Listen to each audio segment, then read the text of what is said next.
Pastor Zachery Tims went from the streets to the pulpit, from addiction to conversion, from stardom to a strange death in a New York hotel room. What happened? How did one of America's most inspirational preachers get embroiled in a decade-defining church scandal? This is no ordinary pastor's fall. It's sobering proof that fame, temptation, and hidden pain can sink even mighty ministries. Keep reading because Pastor Zachery Tims' final days are more convoluted and sad than anyone expected. God chose Pastor Zachery Tims before his untimely demise rocked the world. A dynamic preacher who turned his life around from drug addiction to managing America's fastest-growing megachurch. His story was intended to be about redemption and divine purpose. Few knew the secrets behind the popularity, TV appearances, and smiling sermons. This video explores Pastor Zachery Tims' rise, fall, and enigmatic death, the man who built a spiritual empire and lost it all in ways that remain puzzling. We'll look behind the headlines at his personal struggles, fame's hidden demands, and the circumstances leading up to that terrible night in New York City. You'll learn about his congregation's divisions, his friends' secret conflicts, and his untimely death's unexplained questions that left his followers incredulous. But now it gets fascinating. Most people have never heard the specifics hidden under years of silence. This film will explain what happened and why Pastor Tims' narrative affects Christians decade after decade.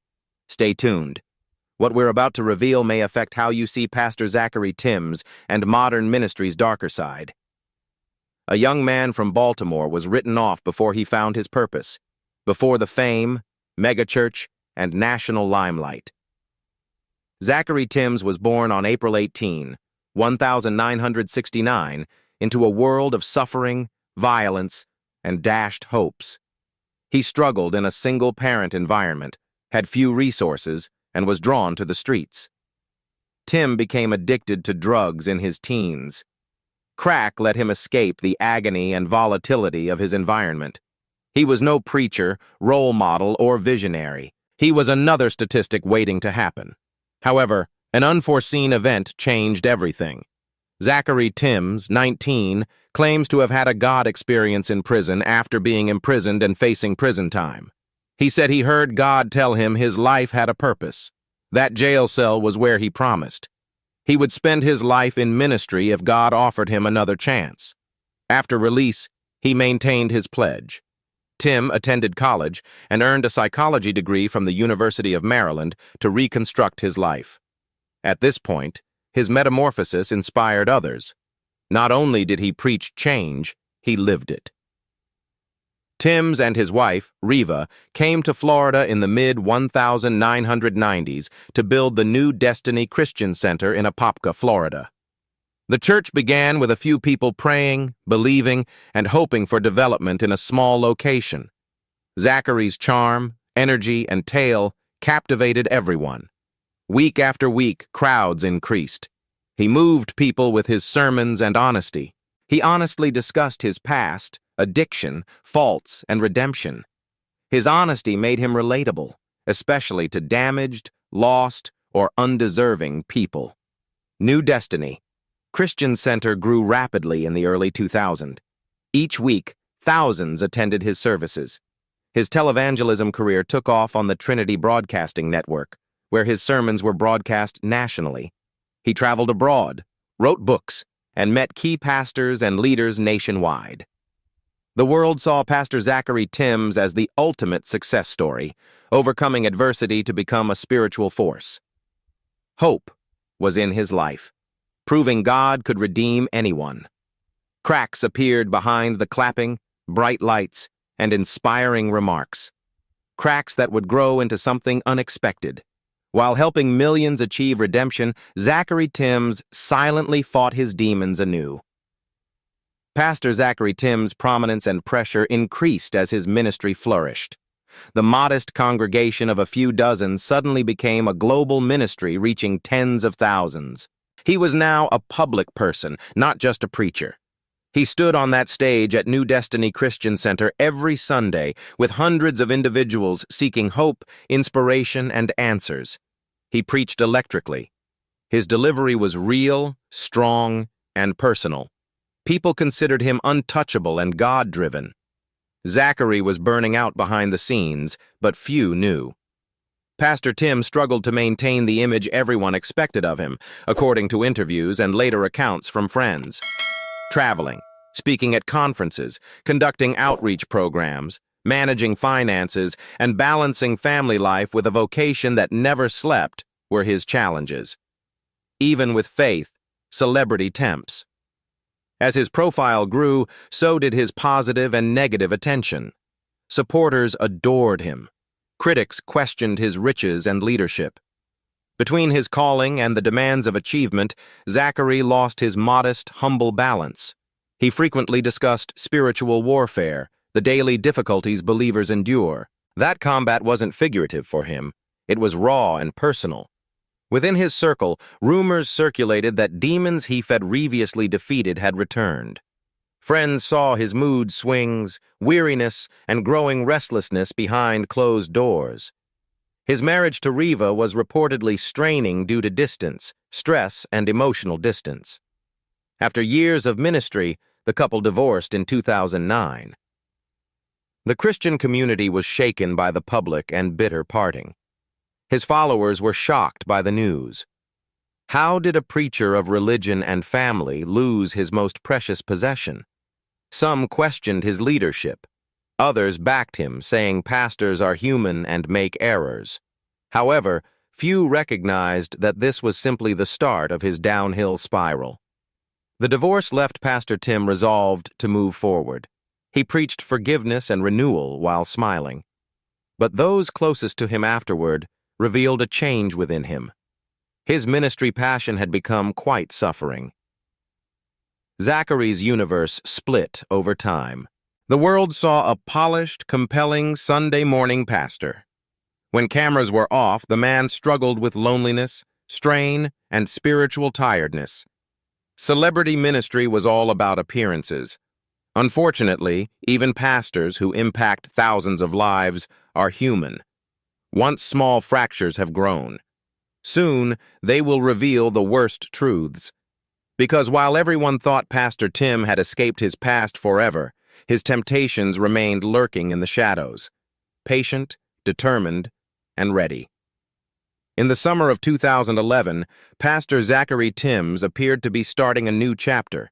He appeared to have overcome heartbreak, restored his faith, and recommitted to his cause.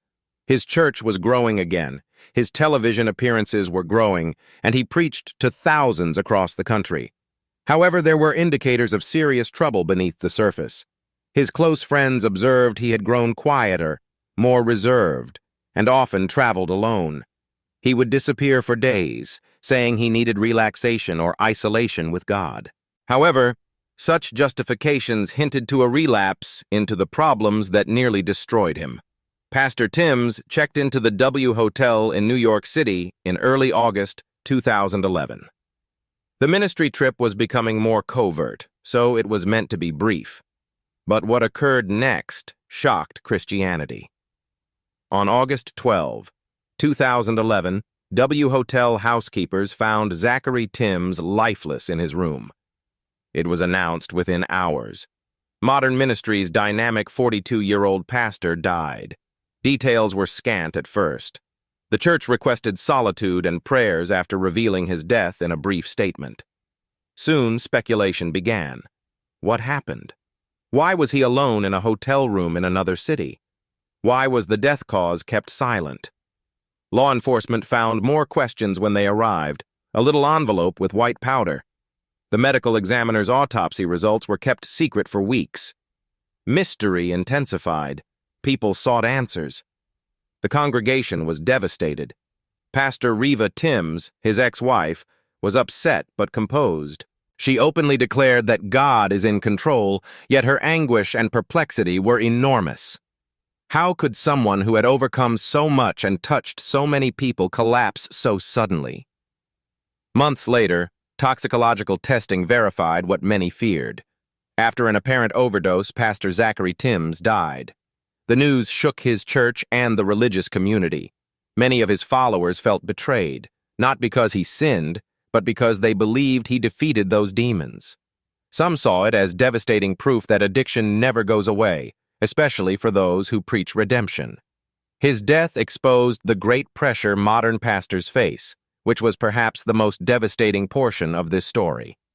In a world that expects spiritual leaders to be faultless, Zachery Tims's narrative revealed a truth: that behind the titles, lectures, and smiling images are real people battling silent conflicts the world never sees. After his death, media rushed on his church to reconstruct his final days. Speculation about secret connections and sadness spreads quickly. Some was true, most wasn't. We know this. Pastor Tims struggled with his calling and his unavoidable agony in his final months. His funeral in Orlando drew thousands. Gospel music, tears, and sincere tributes from his loved ones made for a melancholy departure. However, one question lingered while the choir performed, and his legacy was celebrated. How could someone who led so many to God lose his struggle with darkness? As many would later remark, understanding is the answer, not judgment. This story is about the delicate balance between faith and human weakness, not only failure. After Pastor Zachery Tims's death, astonishment went to disbelief and then perplexity. His congregation, New Destiny Christian Center, held prayer vigils and candlelight services, hoping this was a mistake. It wasn't. The truth hit hard. Their leader, who built their spiritual home from nothing, was gone. New Destiny Christian Center mourned and was doubtful within days. Thousands of members lost their pastor and anchor. That loss left a hazardous hole that would soon be filled with tension, rumor, and debate. At its center lay a crucial question. Now, who leads New Destiny? Many thought Reva Tims, Zachery's ex-wife and church co-founder, would naturally lead again. She had helped create the ministry with him from the start. The congregation knew, loved, and appreciated her. But the church board had other ideas. Late in 2011, the board took a decision that shook the church. Pastor Paula White, a famous televangelist and Tim's family friend, became New Destiny Christian Center's senior pastor. Controversy followed quickly. Many churchgoers were surprised that Reva, who helped create the ministry, was removed. Some believed the decision was political, taken by influential officials to safeguard the church's identity and finances. Some saw it as a betrayal of Zachery's legacy. The outcry was fierce. Churchgoers protested. Discussions exploded on social media. The dispute rapidly proceeded from the pulpit to the courtroom. Reva Tims sued New Destiny Christian Center and its board for not being transparent throughout the leadership transfer. Her ex-husband's legacy was being altered by outsiders with their own goals, she claimed. A once unified spiritual group was now split between Reva and Paula White. Zachery Tims's Church of Faith, Love, and Redemption was suddenly a battleground of power, control, and public scrutiny. News coverage made the story a national spectacle. There were headlines everywhere. Church splits after pastor's death. Paula White leads controversial ministry. Reva Tims defends her husband's legacy. It went beyond leadership, a matter of identification. Who would continue Pastor Tims' vision? Who defines New Destiny's values? Reva was cool but strong in interviews. She stated, "It's not about her. The proper thing matters, honoring God's work via Zachery." Her statements resonated with many who felt the church had lost its morality. Paula White defended her appointment, saying she had come to heal and guide a church in pain. She stressed unity and repair, emphasizing her desire to preserve Pastor Tims' vision. Despite those reassurances, the church was deeply wounded. One of Florida's most lively ministries was overshadowed by infighting and distrust as attendance fell and members left. Years passed, and some legal disputes were settled, but emotional scars persisted. Though it survived, the church was never the same.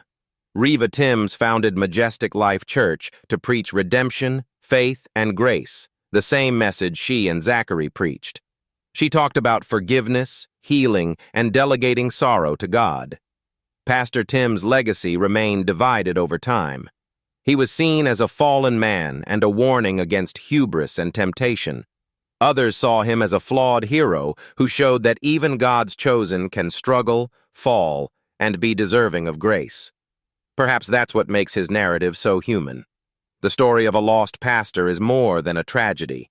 It shows how delicate we are, despite our seeming trust. One additional chapter of this story is rarely discussed. After the lawsuits, leadership changes, and years of silence, Pastor Tims' closest friends experienced something tremendous. Their view of his legacy changed.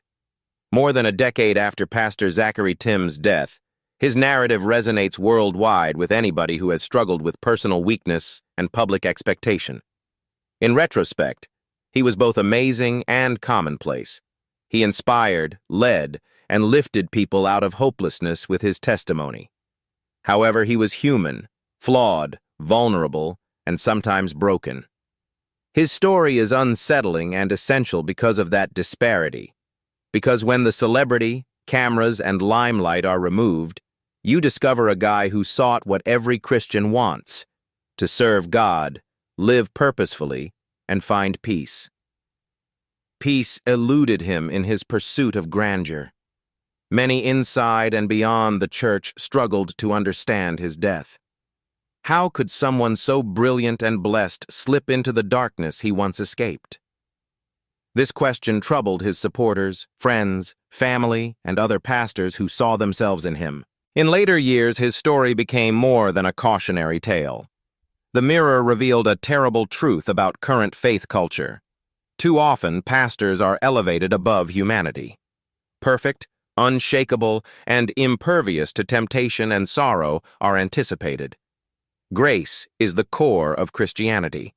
Grace to hide flaws. Grace amid our darkness. Grace that heals when others judge.